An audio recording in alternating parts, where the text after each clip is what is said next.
बाजारामध्ये अनेक ठिकाणी रब्बीच्या हंगामातल्या मक्याची सुद्धा आवक सुरू झालेली आहे. मागच्या वर्षीच्या तुलनेत यंदाच्या फेब्रुवारीमध्ये मक्याची आवक वाढलेली आहे. हे सगळं पाहता शेतकऱ्यांना प्रश्न पडलेला आहे की मार्चच्या तुलनेत एप्रिलमध्ये मक्याचे बाजारभाव कसे राहतील. मक्याचे बाजारभाव एप्रिलमध्ये हमी भावापर्यंत जातील की त्याच्याही पेक्षा कमी राहतील. या सगळ्यांची माहिती आपण सविस्तर एप्रिलच्या मका बाजारभावाचं विश्लेषण म्हणून पाहणार आहोत. व्हिडिओ शेवटपर्यंत पहा, माहिती अतिशय महत्त्वाची आहे. सुरुवातीला आपण वेगवेगळ्या बाजारांची आठवड्याची काय स्थिती आहे, आठवड्यामध्ये बाजारभाव वाढीचे काही ट्रेंड आहेत ते आपण बघूया आणि त्याच्यानंतर जो मुख्य भाग आहे ज्याची तुम्हाला उत्सुकता असते की संपूर्ण एप्रिलमध्ये मका बाजारभाव कसे राहतील. नमस्कार, ॲग्रोशिवार न्यूजमध्ये आपल्या सर्वांचं स्वागत. सर्वप्रथम हनुमान जयंतीच्या आपल्या सगळ्यांना शुभेच्छा. आजचा व्हिडिओ आपण 2 भागामध्ये करणार आहोत. अर्थातच पहिला जो भाग आहे, माझ्याकडे मार्च एंडला म्हणजे 31 तारखेपर्यंत जो आठवडा संपला, सोमवार मंगळवारपर्यंत, त्या आठवड्यात त्याच्या आधीच्या आठवड्यात काय भाव, त्याच्यातनं काय भावात बदल झाले ती सगळी माहिती मी तुम्हाला सांगेन की ज्याच्यावरनं तुम्हाला मका बाजारभावाचा या आठवड्याचा अंदाज येईनच, प्लस दुसऱ्या भागामध्ये मी नेहमीप्रमाणे त्याचं विश्लेषण करेन मक्याचे संभाव्य बाजारभावांचं. अहिल्यानगर जिल्ह्यामध्ये मागच्या आठवड्याच्या तुलनेत 0.5% वाढ 1676 रुपये पोहोचलेले आहेत सरासरी दर. अमरावती जिल्ह्यामध्ये मागच्या आठवड्याच्या तुलनेत साधारण 3% वाढ आहे, घट आहे, माफ करा, 1471 वर पोहोचलेले आहे. बुलढाण्यामध्ये 1567 पोहोचलेले आहेत, इथे अगदी 0.5% वाढ आहे. छत्रपती संभाजीनगर इथला सिल्लोड बाजार बऱ्याच महत्त्वाचा आहे, भोकरदन बाजार महत्त्वाचा आहे मका याच्यासाठी. छत्रपती संभाजीनगरला 1442 रुपये सरासरी पोहोचलेले आहेत, इथे 5.5% घसरण आहे.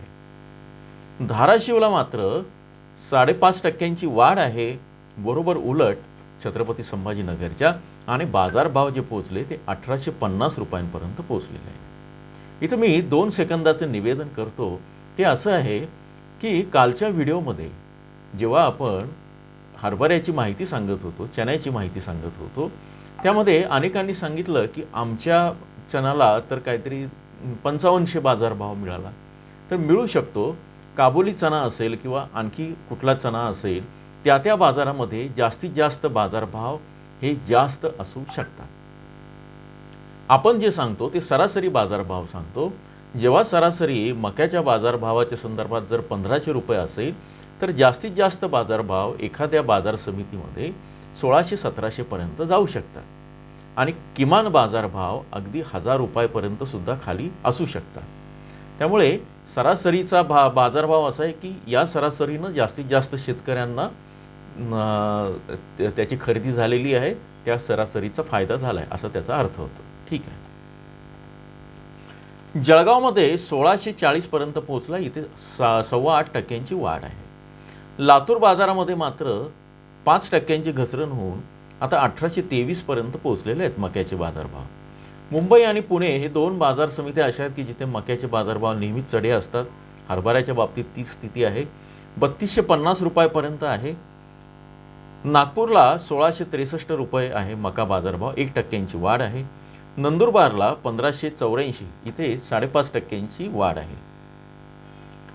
नंदुरबारच्या परिसरात पोल्ट्रीचे बरेच पोल्ट्री व्यावसायिक आहेत आणि त्यामुळे तिथे पोल्ट्रीसाठी मागणी असते आणि बरेचदा या मागणीतनं सुद्धा मका खरेदीच्या याच्यामध्ये चढाओढ लागून तिथे बाजारभाव वाढतात. तोच प्रकार नाशिकमध्ये सुद्धा आहे. नाशिकमध्ये 1642 रुपये आहे, इथे मात्र 1.5% घसरण आहे. पुण्यामध्ये चांगला बाजारभाव आहे 1755, इथे 1.25% वाढ आहे. सांगलीमध्ये सुद्धा 1946 पर्यंत पोहोचलं आहे, इथे मात्र 0.5% घसरण आहे.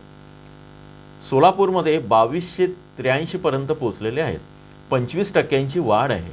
याचा अर्थ आवक कमी असेल आणि मागणी जास्त असेल असा अर्थ त्याच्यामध्ये निघतो, पण सोलापूरची परिस्थिती अशी आहे.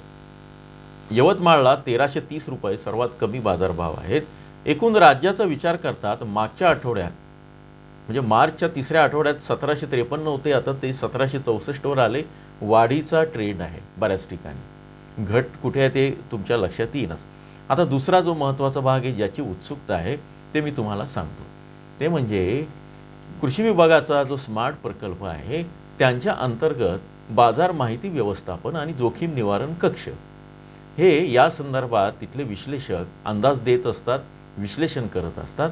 त्या आधारे आपण ही माहिती सांगितलेली आहे. तर देशात चालू वर्षीच्या फेब्रुवारी 26 मध्ये मी जसं सुरुवातीला म्हणालो की मागच्या फेब्रुवारी 25च्या तुलनेत आवक 160% वाढलेली आहे. आता या आवकेचा सुद्धा तुमच्या बाजारभावावर परिणाम होतो. मागे एकदा सांगितलं पण परत एकदा सांगतो. अमेरिकेच्या कृषी विभागाच्या अहवालानुसार 24-25 मध्ये भारतामध्ये मागील वर्षाच्या तुलनेत 12.24% मका उत्पादन वाढ होण्याचा अंदाज आहे. तसे 24-25च्या तुलनेत 25-26 मध्ये मक्याच्या उत्पादनामध्ये साधारण 1.7% वाढीचा अंदाज आहे. म्हणजे आता 25-26चा जो अंदाज आहे तो मागच्या याच्यात कमी आहे, तरी पण त्याच्या आधीच्या याच्यापेक्षा जास्त आहे.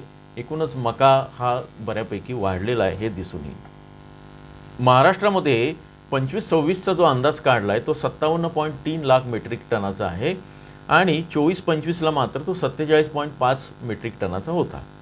आता केंद्र शासनाच्या कृषी विभागाच्या अग्रिम अन्नधान्य उत्पादन अंदाजानुसार राज्यात 25-26 मध्ये मक्याचं उत्पादन जे आहे ते साधारण 20.5%, 20.55% वाढीचा अंदाज आहे.